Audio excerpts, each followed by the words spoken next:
जिंदगी किसकी है? बहुत समय पहले की बात है।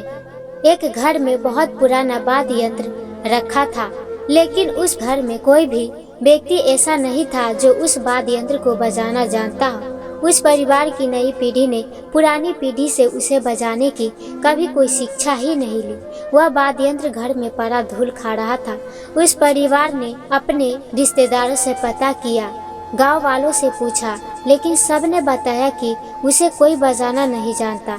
वाद्य यंत्र घर में बेकार पड़ा था और जगह भी बहुत घेर रहा था। एक दिन उस परिवार ने फैसला करा कि जिस चीज को कोई बजाना ही नहीं जानता तो उसे घर में रखने का क्या फायदा। उन्होंने उस वाद्य यंत्र को उठाया और घर के बाहर एक कोने में रख दिया।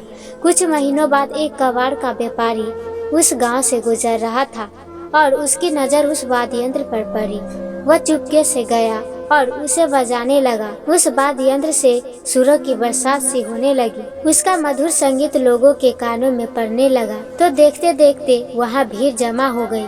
हर कोई उसे सुनने के लिए अपने अपने घरों से बाहर निकलने लगे। वह व्यापारी संगीत में डूबकर उसे बजा रहा था और पूरा गांव उसे सुन रहा था। थोड़ी देर बाद उस व्यापारी ने संगीत बजाना बंद कर दिया। उसने उस परिवार को बताया कि वह कबाड़ का व्यापारी है और वह इसे खरीदना चाहता है। उस परिवार का मुखिया बोला कि ये उसके पुरखों की निशानी है। उनके दादा परदादा उस वाद्य यंत्र को बजाया करते थे, वह उसे नहीं बेच सकते। व्यापारी बोला, अगर ये आपको इतना ही प्यारा है तो फिर आपने इसे बाहर क्यों फेंका हुआ है? क्या आप लोगों में से कोई इसे बजाना जानता भी है? व्यापारी की बात सुनकर कोई कुछ नहीं बोला, क्योंकि आज से पहले हर किसी के लिए वह वाद्य यंत्र बेकार ही था।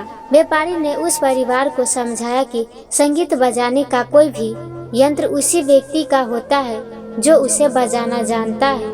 जिसे संगीत बजाना ही नहीं आता वह उसका मालिक हो ही नहीं सकता। अगर आज मैं यहाँ नहीं होता तो कई वर्षों से पड़ा ये यंत्र आने वाले कई सालों तक यूं ही पड़ा रहता। आप में से कोई भी इसके योग्य नहीं है और न ही इस यंत्र के महत्व को समझता है। व्यापारी की बात सुनकर हर किसी ने उसका समर्थन किया और उस परिवार ने वह वाद्य यंत्र उस कबाड़ के व्यापारी को बेच दिया।